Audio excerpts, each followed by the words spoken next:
तो यहोवा का है, परंतु पृथ्वी उसने मनुष्य को दिया है। स्वर्ग तो यहोवा का है, परंतु पृथ्वी परमेश्वर ने मनुष्य को दिया है। इसीलिए परमेश्वर अपने वचनों से, वचनों में परमेश्वर वचनों के थ्रू काम करना चाहता है। हालेलुया। वो वचनों के द्वारा काम करना चाहता है। परमेश्वर, स्वर्ग तो परमेश्वर का है, पृथ्वी परमेश्वर ने मनुष्य को दी है। यदि परमेश्वर सबको विश्वास में लाए, एक ही दिन विश्वास में लाए, तो बपतिस्मा की जरूरत नहीं होती है। परमेश्वर पास्टर लोगों की जरूरत नहीं होती। सबको मन फिरा दे, सबको ऐसा कर सकता भी है, लेकिन वो वचनों से बाहर नहीं जाएगा, वचनों के अंदर होकर काम करेगा। वो स्वर्ग तो परमेश्वर का है, परंतु पृथ्वी को परमेश्वर ने मनुष्य के हाथ में दिया है। इस पृथ्वी के ऊपर परमेश्वर ने इस पृथ्वी को आपके हाथ में दिया है, तो आपको परमेश्वर के वचनों के द्वारा कैसा उसकी भविष्यवाणी को पूरा करना। हालेलुया।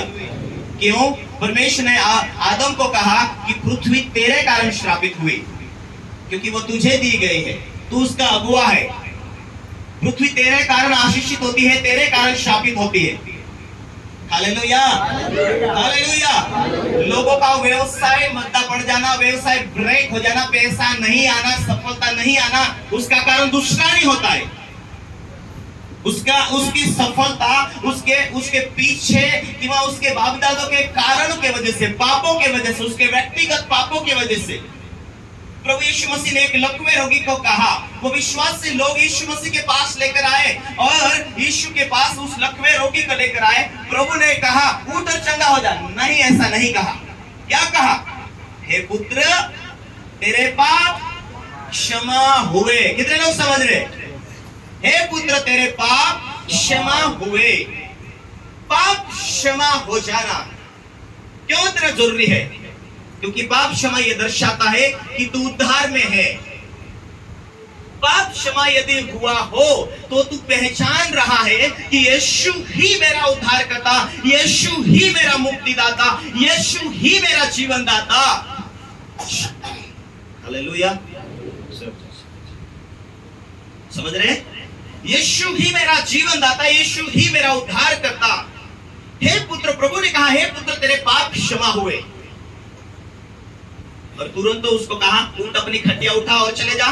उठा, अपनी खटियों को उठाकर चले गया, क्योंकि पाप क्षमा हो चुके थे। आप जांचो, आपके जीवन में चंगाई नहीं हो रही, आपके जीवन में कुछ ना कुछ प्रॉब्लम है, तो आपको जांचने की आवश्यकता कि मेरे जीवन में चंगाई क्यों नहीं हो रही। मेरे जीवन के अंदर कुछ न कुछ पाप छिपे हुए हैं, इस कारण मेरे जीवन में ये बीमारी है। मेरा व्यक्तिगत पापों की वजह से मेरा व्यवसाय ऊंचाई नहीं जा रहा, मुझे आशीषित नहीं हो पा रही हूँ, ना आशीष नहीं मिल पा रहा हूँ मुझे। इसका कारण कोई दूसरा नहीं, इसका कारण मेरा व्यक्तिगत में परमेश्वर के साथ मेरा रिश्ता जो है वो कहीं ना कहीं, मेरा परमेश्वर के साथ रिश्ता जो है वो कमजोर है। मैं परमेश्वर के साथ जीना चाहती हूँ, जीना चाहता हूँ, क्योंकि जीवन का स्रोत मुझे मिल गया है। मैं उसका वचन के द्वारा जीऊंगा, उसके साथ चलूंगा। यहाँ भी सफल, और एक दिन परमेश्वर के राज्य में, स्वर्ग राज्य में बड़े इज्जत के साथ पहुंचोगे। Hallelujah, hallelujah. इस पृथ्वी के ऊपर परमेश्वर ने तुम्हें अधिकार दिया है। स्वर्ग तो उसका है, पृथ्वी परमेश्वर ने तुम्हारे हाथ में दिया है। इसीलिए परमेश्वर के कानून कायदे के द्वारा हमें जीना है, ताकि वो वायदा किया है, वो चंगाई का वायदा, आत्मिक दुनिया का वायदा, सफलता का वायदा, आशीष का वायदा। पर आज लोग विश्वास में निपुण नहीं होना चाहते। विश्वास बड़ा है, पहाड़ों को हटा सकते, प्रार्थना ही नहीं है। प्रार्थना बगैर परमेश्वर किस रीति से काम कर पाएगा? आइए मेरे साथ परमेश्वर के शास्त्र को खोले हम